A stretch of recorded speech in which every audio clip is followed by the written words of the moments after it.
Let's look at this together. That autumn pasture glowed like brass, where a man on an old tractor was about to be deeply misjudged. 3 expensive, shiny black SUVs rolled right up to his simple wooden fence. A wealthy woman stepped out, judging his clothes instantly. "Hey, Flannel. Are you the help?" she assumed. The quiet man did not even turn around. "That rust bucket of yours is on my future parking lot. Take it home to your trailer and tell your boss the real power has finally arrived." Silence stretched. Meanwhile, a high-powered executive in Dallas signed papers for this exact land. The next morning arrived, crisp and cold. The clean Texas air smelled sweet with wood smoke and dry mesquite. The local town diner sat quietly at the corner of Main and Pekin. Windows fogged with griddle steam as local working men filled the booths. Suddenly, the doorbell chimed.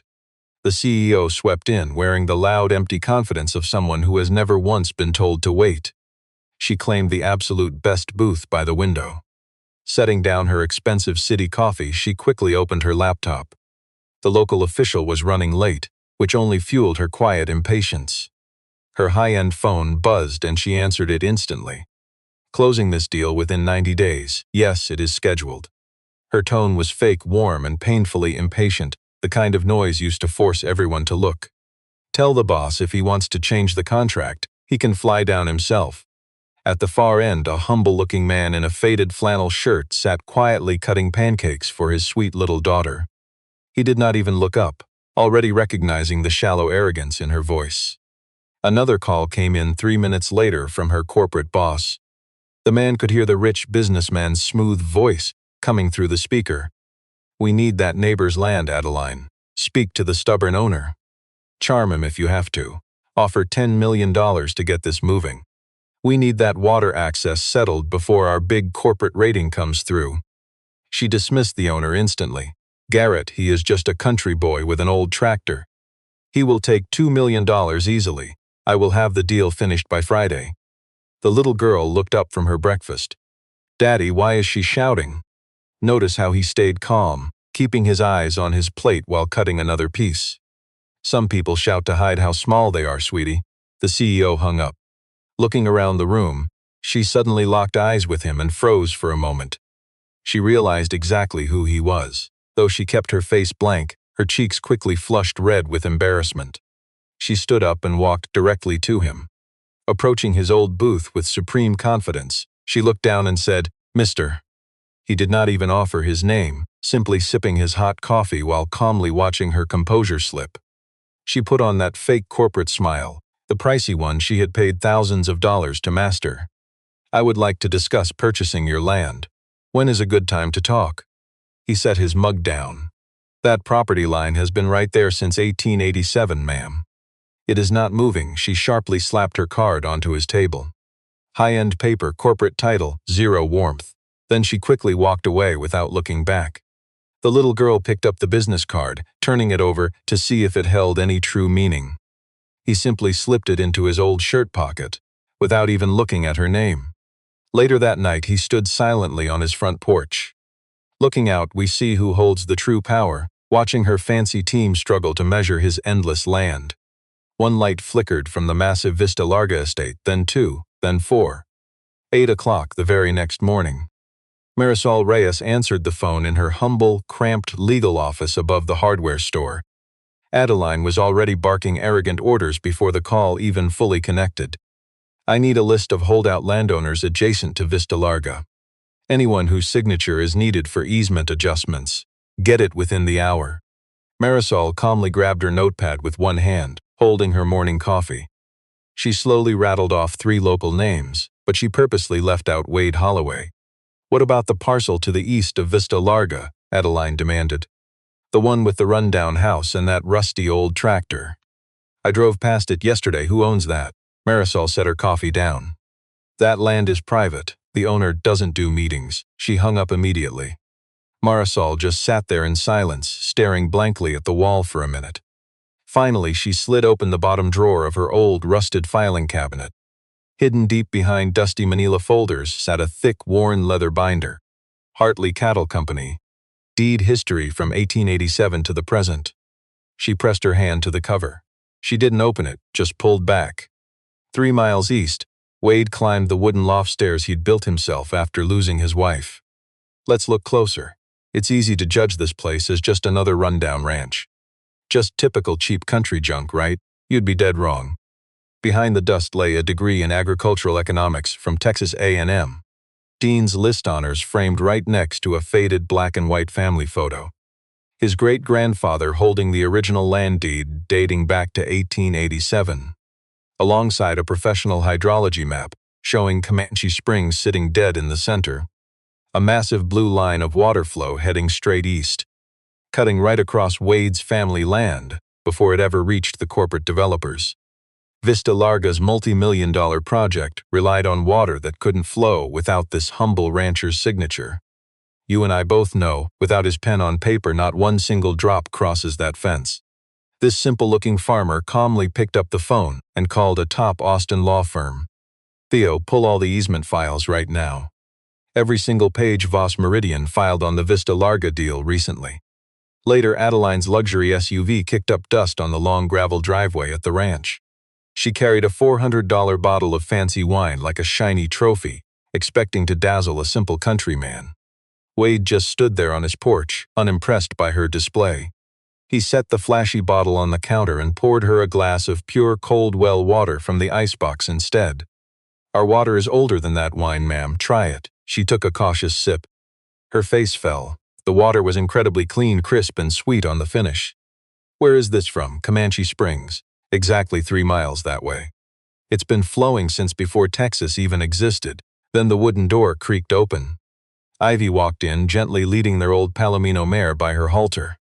The girl stopped cold when she spotted the flashy city stranger in their kitchen. The arrogant CEO, who normally looked down on everyone, set her glass down and knelt before the child. Hi, I'm Adeline. Who is your friend? This is Biscuit. She's old. So am I sometimes. Wade silently watched, letting his simple life speak for itself. You and I know she's about to learn a hard lesson. Adeline paused. Mister, we're about to see how appearances deceive. What's it take for an easement? She demanded. Knowing your water plans, he said, walking inside. The heavy door shut. Later that night, a confidential development file from Austin finally arrived by private courier. Wade took it upstairs to his loft, turning the crisp pages slowly to absorb every single detail. He stopped right where his friend had left a bright yellow note. It was a scanned corporate memo dated September 14th, and the signature scrawled at the bottom belonged to Garrett Pike. The subject line detailed routing Comanche Springs water straight into a massive metropolitan utility contract. By page 3, a $400 million deal stood to bleed his spring dry in just 7 years. Wade quietly folded the memo, then glanced up at the old wall clock. He muttered softly to the quiet, empty room. His late wife would have burned this ranch down before handing it over. At 6 in the morning, commercial surveyors crossed his fence. Wade was already waiting. He was awake since 4:30, his quiet routine since Eleanor passed away. Sitting outside with black coffee, watching the dawn sky behind the old oaks shift from charcoal to soft peach. He spotted the first white surveyor flag pierce his side of the line. Then another. He set his mug down. He walked out completely unhurried, his worn leather boots kicking up tiny clouds of dust. He stopped near the foreman, saying, "Gentlemen, you are standing on Hartley land. I need you to pack up your gear and step back across my fence." The rattled foreman quickly called his boss, Adeline. She arrived 20 minutes later in a silk blouse and stiff, expensive cowboy boots that clearly lacked any real miles. "Mr. Holloway, my crew has full authorization from Vista Largo. If your property line is in dispute, I suggest you take it up with county clerks." Wade paused, completely unfazed. He pulled out his phone and made a quick call. "Sheriff Bender, it's Wade Holloway. I have 6 men trespassing on my property. I would appreciate a deputy whenever you have the time." Sheriff Tom Bender pulled up 12 minutes later, driving a county cruiser coated in layers of dried dirt. He stepped out, settling his worn hat. He ignored the flashy corporate CEO and walked straight up to Wade. "Morning, Mr. Holloway, sir. What is going on?" Adeline immediately flagged that respectful title. The sheriff calmly turned to face the surveying crew. He never raised his voice. True authority rarely needs to shout. Within 10 minutes, the crew packed their gear and quickly retreated back onto their own side of the line. Adeline stood frozen in the dirt, Her designer blazer felt like completely useless armor against the rugged ranchland she wanted to conquer. Once the dust settled, she did not hide. Instead, she walked to the fence. She rested her hands on the top rail. Wade quietly stepped up beside her.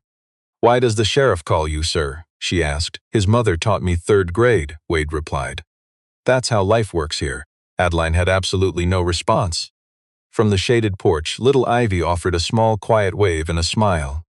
Adeline instinctively waved back, spending her entire drive to the motel in stunned silence.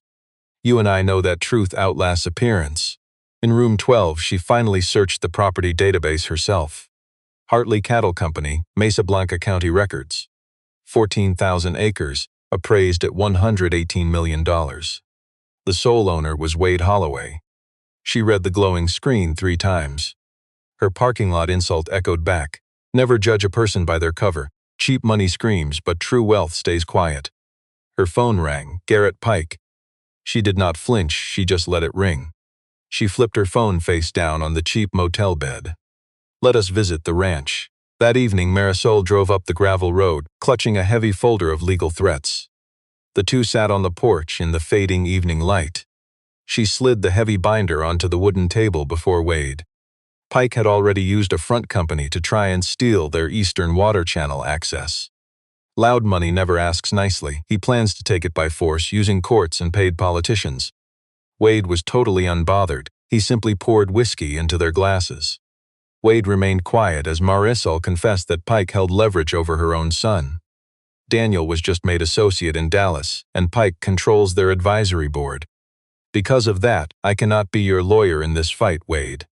"I am sorry," Wade nodded slowly. "You do not need to be. Just coming out here to tell me the truth is enough." 3 days later, Adeline returned. "You and I will see her shed that corporate facade, no expensive gifts." She left behind her flashy contracts, her tablet, and her eager assistant. Instead, she held one simple folder she had spent all night studying in her cheap motel room. It was her own company's land deal, the exact document she had signed on page 41. 3 months ago, she had skimmed it twice at the airport before blindly signing. But last night she read it carefully, the way Eleanor used to study her seed catalogs. And right there on page 28, she found the hidden clause that quietly allowed her developers to drain all the water from Comanche Springs once the deal closed. She had signed it, never understanding the quiet destructions she was actually authorizing. Wade was sitting calmly at his kitchen table when she walked right in. True value requires no flash. He quietly poured her coffee without asking. "If I told you this contract would dry up your ranch in 5 years," she asked, "would you believe me?" Wade slid the mug over. "I would believe you are finally seeing the truth." She sat down. She dropped her expensive purse on the floor, no fancy laptop to hide behind now. Little Ivy walked in barefoot from the living room, offering a humble sugar cookie on a napkin. The executive took the small gift with both hands, treating it like pure gold. "Thank you, Ivy." "You are welcome, Miss Adeline." After finishing their coffee, Wade did something he had not done with any outsider in 4 years. He stood up, grabbed his faded work jacket, and held the heavy front door open for her. "Come with me. I want to show you something real." They walked past the south pasture, watching an old windmill quietly pump water without making any demands. They passed the strong pecan grove that Eleanor planted the year Ivy was born.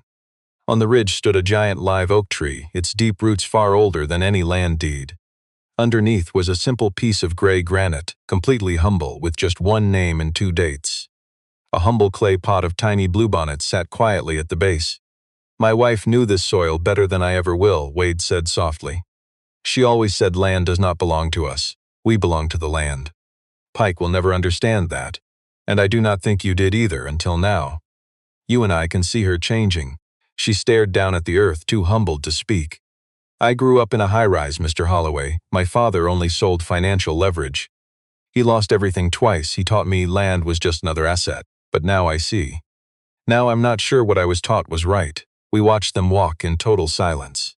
Near the barn, little Evie brushed the mare with both hands, happily babbling a steady stream of sweet nonsense. Adeline just stood by the wooden fence, quietly watching them. Wade paused right behind her, watching her study his little girl. The distance between her flashy status and his quiet, honest reality finally shrank by just one step. Not a single word was spoken, yet neither pulled away. Up on the 43rd floor, the Dallas boardroom was all glass and expensive oiled walnut. It boasted a downtown skyline view that once made her feel like a massive success. But that morning, taking her usual seat right beside Garrett Pike, that grand high-rise view suddenly felt so small and empty. Garrett kicked off the meeting, pushing a brutally fast timeline. 30 days to lock down the ranch deal, not 90. He wanted the water rights fast. You and I know that arrogant smirk he wore, joking about suing honest country folks. Adeline kept her face completely blank. The easement isn't simple, Garrett said. That Hartley land dictates all the water. Without his signature, we get nothing. Garrett's smug, cheap grin never faded once. Hartley has actual values, Adeline warned. He is a widower with a kid. He will fold for cash, and if he refuses, we force him. Garrett stood up. Pacing around the glossy table, he dropped a condescending hand right on her stiff shoulder. Let the grown-ups handle this, he sneered. Adeline sat frozen. She knew that exact cruel phrase. She had weaponized it herself. Used it in this flashy room on a young analyst just 8 months ago. Spat it at a hard-working country contractor barely 3 days ago. She echoed it because Garrett had pulled that same cheap trick on her during her very first week. She had absorbed that toxic corporate swagger like a kid copying their parents' worst habits. She sat entirely still until that superficial meeting finally came to an end. Then she slipped into the high-rise restroom, staring into the fancy mirror for a long time, questioning her own reflection. Pulling out her phone, she called Reyes. Off the record, what kind of man is Wade, really? 3 seconds of dead silence ticked by on the line. The kind of man whose quiet strength you never underestimate. Adeline shoved the phone away. That very same night, she drove straight south. No calls to assistants, no packing bags. She was shedding her corporate armor. She drove 3 dark hours, leaving the empty glare of the city behind, reaching the quiet ranch gates right at 1 a.m. Wade was awake. An honest man doesn't hide behind a desk. He was in the barn quietly fixing a saddle. He caught the bright headlights, sweeping across the kitchen window. He walked out, unlatched the heavy steel gate, and calmly waited. She stepped out. Keys left in the ignition. I'm not here to buy your land, Mr. Holloway. He looked past her expensive clothes, pushed the heavy gate wider and nodded. Then come on in, Miss Voss. But as her overpriced designer shoes hit his gravel, her cell phone buzzed. An unknown number. She quickly looked down, a digital photo. A young man in a graduation gown posing proudly in front of a Texas A&M law sign. 6 ugly words stood out below. Ask your friend Reyes to stay out of this. Signed GP. She stared at it, her fingers crushing the phone. She didn't show Wade. You and I know she didn't need to. He saw her fear, but a man of true character never needed to pry. I nodded toward the porch. We sat out there in silence until the evening sky turned gray. Next morning, I drove her to Cedar Hollow Feed and Tack, a dusty, low-slung place on the edge of town. Inside, bulk oats sat in wooden bins beside a plain hand-painted sign reading no credit. No exceptions, sorry, Grandma. Old Hollis Vance had run this humble shop for 46 years. 78 years old and lean as a fence post. He hasn't missed a day since his wife died in 2004. The doorbell jingled. Hollis looked up and flashed me a friendly grin. Then his eyes drifted to Adeline, sizing her up slowly, assessing her expensive clothes and city attitude. This the fancy Dallas lady I've been hearing about? That's her, I told him. Hollis slowly wiped his rough, calloused hands on his faded work apron. He looked straight at Adeline, no malice in his eyes, but no easy sugarcoating for her benefit either. Miss, your corporate chairman rolled through here back in 19. Same expensive shoes, different face. He tried to buy me out of my land. I told him no. Pike said he'd find another way. Adeline did not even flinch. She held his gaze steady. Mr. Vance, do you know exactly what way he meant? Hollis gave a faint, knowing smile, then waved for us to follow him to the back. The back storage room smelled heavy, filled with leather oil, livestock feed, and dusty paper. Hollis walked over to a tall green safe he'd bought, used from a failed bank back in 1961. He spun the ancient dial and pulled the heavy door open. Reaching past dusty ledger books, he pulled out a weathered brown envelope, soft at the corners. Inside sat a photocopied meeting transcript from June 11, 2019. The players, Garrett Pike back when he was just a senior partner at a Dallas land firm, standing right alongside the deputy commissioner of the Texas General Land Office. The topic was a corrupt contingency plan, only to be triggered if the Hartley tract could not be acquired through quiet, private negotiations, to force a hostile land seizure on behalf of a private water infrastructure group. The document had both signatures, a date stamp, and the official seal of the state office. The original file had mysteriously vanished from the state archives in 2020. This is the only copy that survived. My nephew worked in that office, Hollis explained, saving a copy before they purged the cabinets. He passed away the next year, but he left this truth with me. I've waited 7 years to hand this over to someone who would use it right. Hollis handed the worn envelope to me. I passed it to Adeline. Her manicured fingers gripped it. Her hands trembled slightly before she regained her composure. It was finally enough. Backed by Adeline's testimony, this simple paper would void their multi-million-dollar buyout. It would strip Garrett Pike of his title and trigger a federal conspiracy probe. Driving back to the ranch, Adeline did not say a word. I steered my old 1998 Ford with one casual hand on the wheel. Right at the second cattle guard, I stopped the heavy truck and let it idle. "Miss Voss, you can give that paper back to Hollis today and pretend you never saw it. Go back to Dallas, sign your deal, nobody here would ever blame you." She stared at the faded envelope resting on her designer pants, never looking up.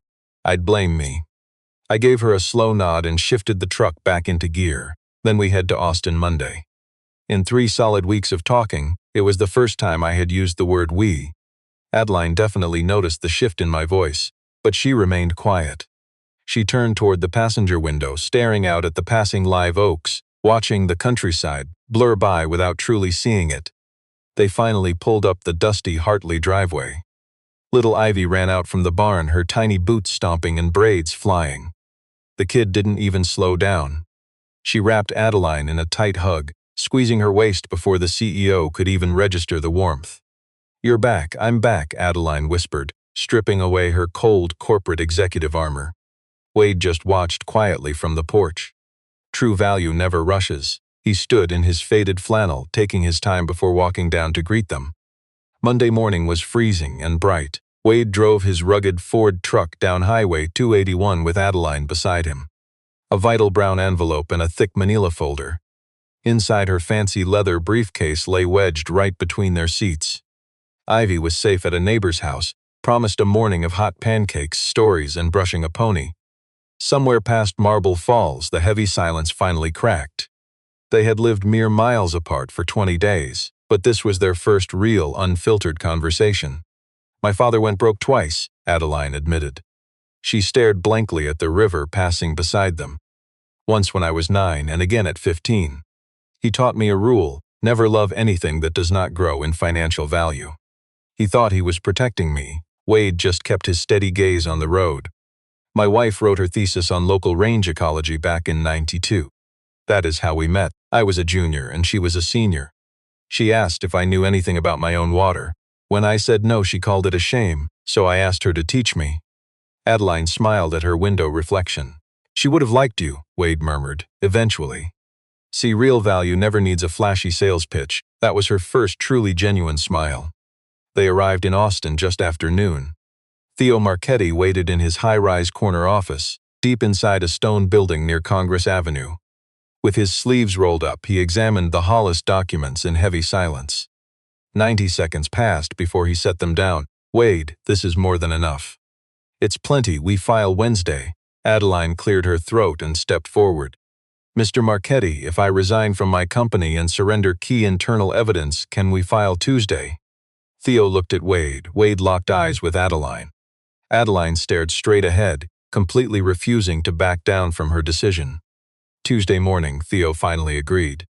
That night, they checked into separate rooms at a quiet hotel on West 6th Street. At exactly 10 o'clock, Wade knocked gently on room 812. She opened it to find him holding a cold, hand-corked bottle of spring water dripping with condensation. "Helps you sleep," Eleanor always swore by it. She accepted the simple glass bottle.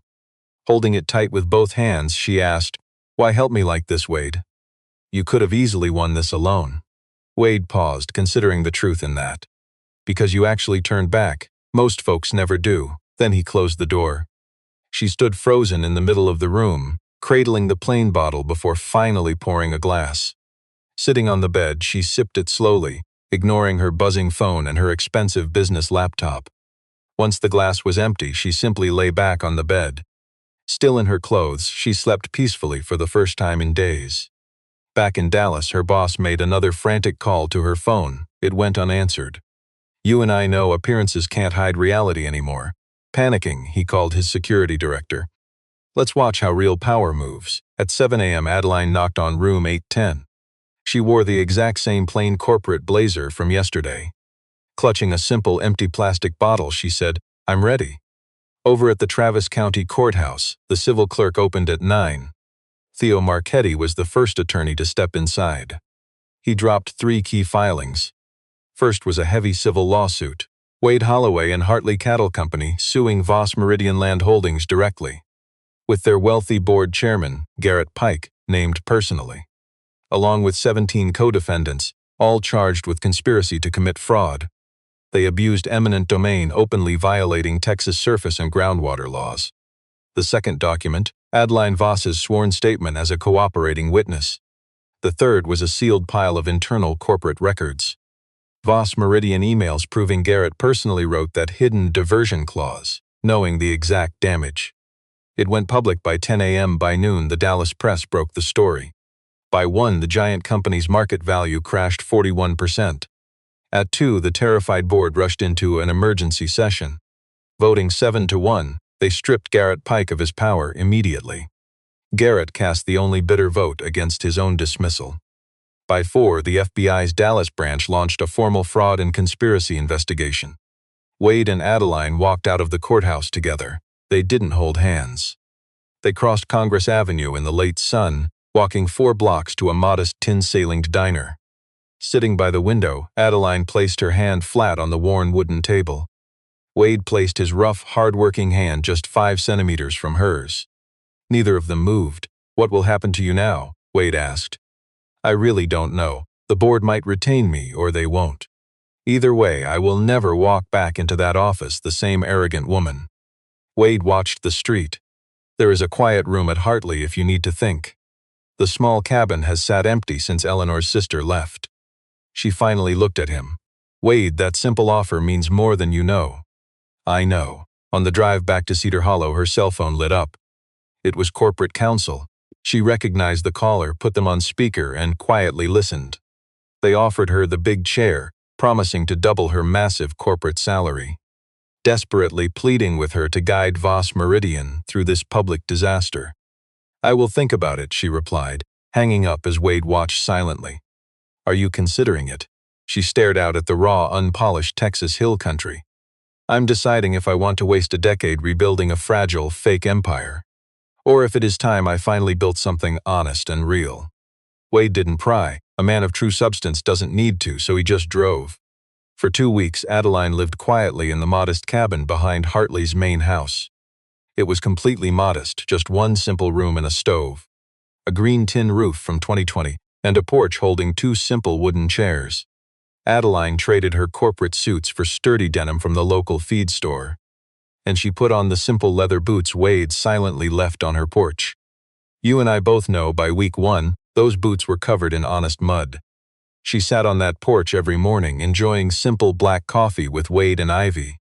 Picture this. On a Thursday, little Ivy taught Adeline how to tie a proper cowboy knot, the kind that holds tight but releases with 1 easy tug. 2 loops, Miss Adeline, through the back, like a real knot, not a city knot. Adeline let out a bright, unpolished laugh, one she honestly could not remember making before. She leaned her head back against the weathered porch post. Wade watched her from the kitchen window, holding his morning coffee, never looking away. By the second Monday, she quietly turned down the corporate chairman's seat. Instead, she announced the launch of the Voss Meridian Land Trust, a nonprofit land conservation group officially chartered under Texas law, built to protect humble family ranches from greedy corporate buyouts and noisy developers. It was seeded with $40 million from her quiet whistleblower payout, her entire savings plus the cash from selling her flashy Dallas penthouse. On October 23rd, the grand jury finally indicted Garrett Pike on 4 federal fraud charges. The judge securely placed him under home confinement pending his trial. His fragile shell company collapsed within a week, and Hollis Vance was called to testify. He showed up in a battered Stetson and a humble tie his late wife bought him 40 years ago. He cut through their fancy questions with short, dead honest answers. When the old man stepped down, Wade was right there waiting in the hallway. Hollis rested a heavy hand on Wade's shoulder. "Eleanor would have been proud, son." Wade simply nodded, unable to force a single word out. Marisol Reyes and her son Daniel were safe now. He secured a solid Austin law job far beyond Pike's reach. She finally opened the worn leather binder she had hidden in a bottom drawer for 7 long years. Tucked safely inside, right behind the property deeds, was a single folded sheet of cream stationery. Eleanor's own handwriting, a legal addition to her will written just 6 months before the crash. Marisol drove out to the Hartley Ranch that Friday night, placing it directly into Wade's hands. He sat down at the heavy, scarred kitchen table to read. It held one profound sentence he had genuinely never seen before. "If I'm not there, Wade, find someone who can stand on this land without trying to own it." Wade read it twice, then carefully folded it. Sliding it into his worn flannel pocket, he stepped out onto the porch. Adeline sat on the top step with little Ivy, teaching her how to spot the first bright stars of December. By early December, the Voss Meridian Trust quietly purchased the entire Vista Larga tract for $89 million. A fraction of the bloated corporate buyout Garrett once feverishly chased. But it was plenty to clear the seller's debt and pay the lender. That beautiful acreage was locked under a permanent, unbreakable conservation easement. Comanche Springs earned a rock-solid state-level protective status. No corporate pipeline would ever drain it. You and I know that massive Austin water contract got pushed to a coastal desalination plant, where it always belonged. By mid-December, Adeline traded her cabin for a remarkably modest rented house on the quiet south edge of Cedar Hollow. She was close to the Hartley estate, but respectfully not imposing. It had a simple yellow door and a quiet east-facing porch. She truly loved it. She just wasn't ready to rush whatever was naturally growing between her and the main house. Wade completely understood, and he never even asked. When she visited for Wednesday dinner, he would simply set down a third plate. Imagine this, a clear afternoon just a few days before Christmas. Wade walked the property line dividing Hartley and Vista Larga, a heavy coil of wire on his shoulder and a steel post driver in his hand. You know that sharp, biting blue sky that only covers Texas in late December? We stood at the exact same fence line where Adeline stood 3 months ago. She had worn expensive heels, judging my worthwhile planning a corporate parking lot here. Today she walked down my dirt road in scuffed work boots carrying 2 warm coffees. She handed me a cup. We worked in total silence for almost an hour. She held the wire tight while I drove those cedar posts deep into caliche. Her hands actually had real calluses now. Small, rough ones on her thumbs, earned from 2 solid weeks of honest ranch work. When that final post was firmly set, we stood up together looking west across my land toward Comanche Springs, running cold, clear, and older than Texas itself. "Wade," she said quietly, "I don't know what this is yet. I dropped the driver." I watched her closely. "You learn to read people the same way you read incoming weather. Doesn't have to be anything yet, Adeline. Land doesn't rush." She gave one nod, holding my gaze without looking away. Then the soft thudding of small boots came up behind us. My little girl Ivy was leading Biscuit, her cheeks bright pink from the chill. She stepped right between us, sliding her small hand directly into Adeline's left, slipped her other hand into my right, turning us gently to face the water. The spring was still flowing. It had always been flowing. It'll keep flowing long after us, after the fences, the wire, and whatever names you and I sign on paper. I felt my daughter's tiny fingers gripping tight around my own hand. On Ivy's side, I felt the wealthy executive who once judged my worth based on a tractor, now standing with me wearing dirt on her boots. Standing in that same cold, watching the very same water. I didn't let go, and neither did Adeline. Some fences just mark where a property ends. Others mark exactly where things begin.